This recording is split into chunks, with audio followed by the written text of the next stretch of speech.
Yeah, in this video I'm going to talk about a new version of science that I'd like to introduce.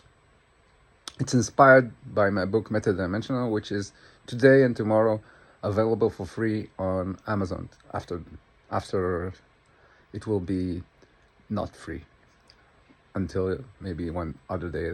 Anyway, so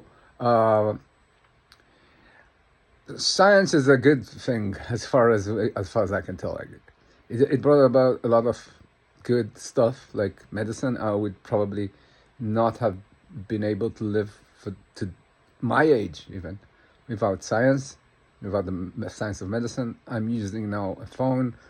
It's all a product of science, and a lot of it, everything, my life revolves around science, and without it, my life would be non-existent or very low quality. So again, it's a great thing. I'm sure it is great for everyone, even those who might not be aware of how many things they got through science. But there's a but. Problem is the scientific method has a problem. As far as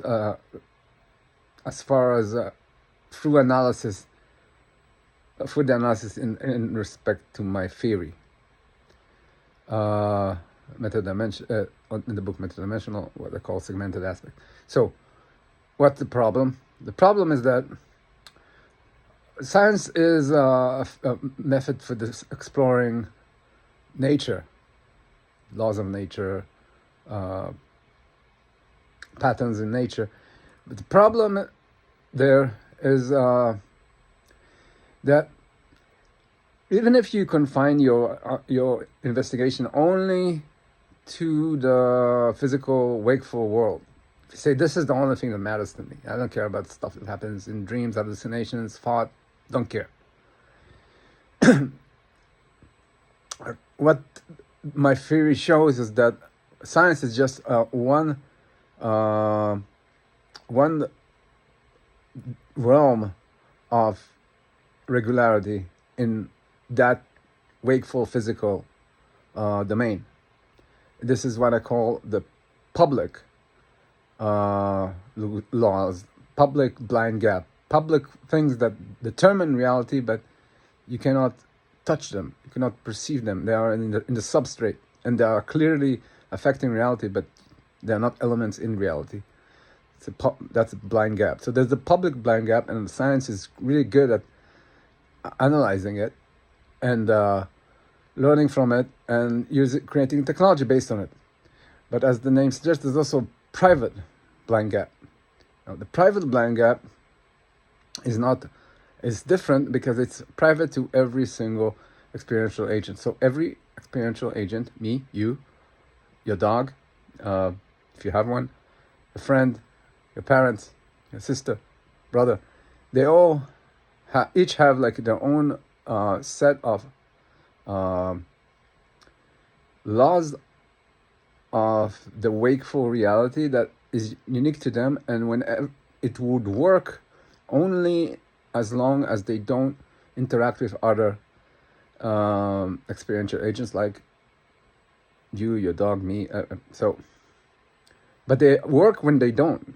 That's the thing. They are laws. They are active, and they have potential. Specifically in whatever you would like in medicine, in computation, like it gives you like a realm to do computations that would result with valid results through laws that are impossible to reproduce in the commons.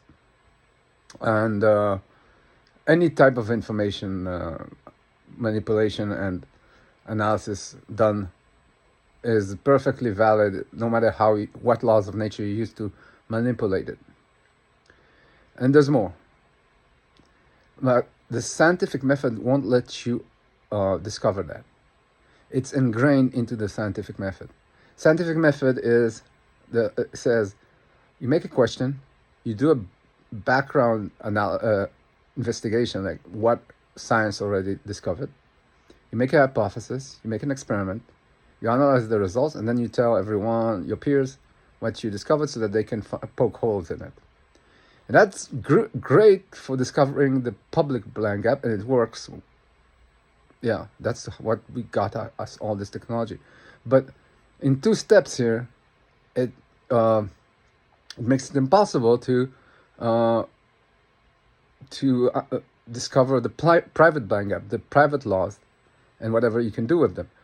The first step is the analysis of what's available, like you're learning from everyone else's common shared understandings. So you, by definition, will not find your own, because it's not there. It shouldn't be there.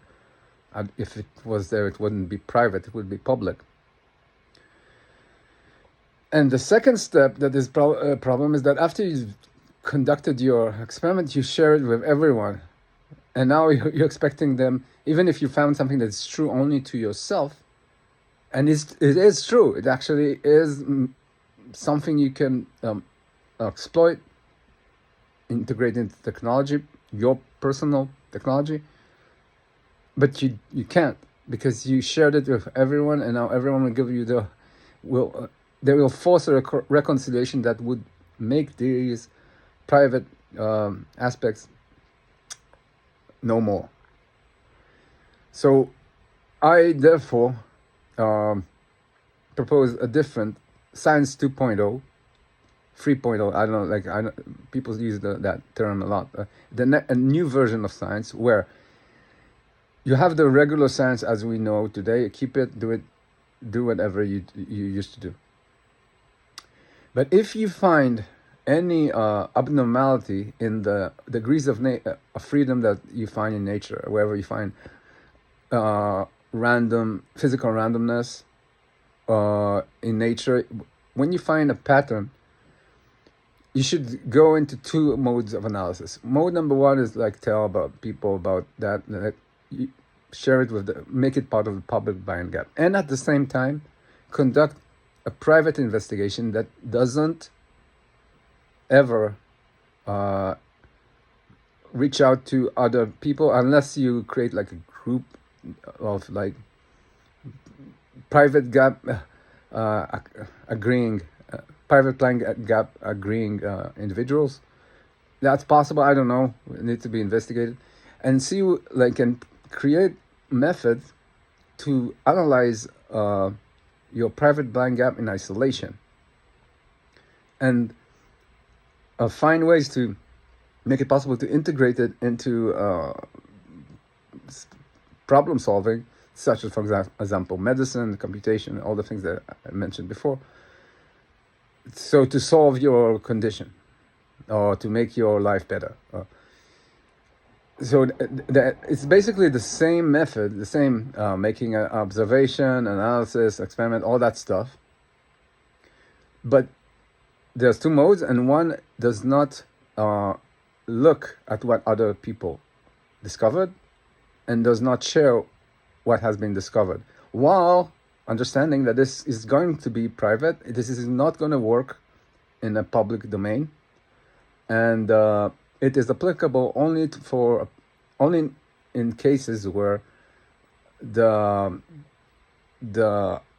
sharing of these understandings is not necessary to bring value to get value from it. And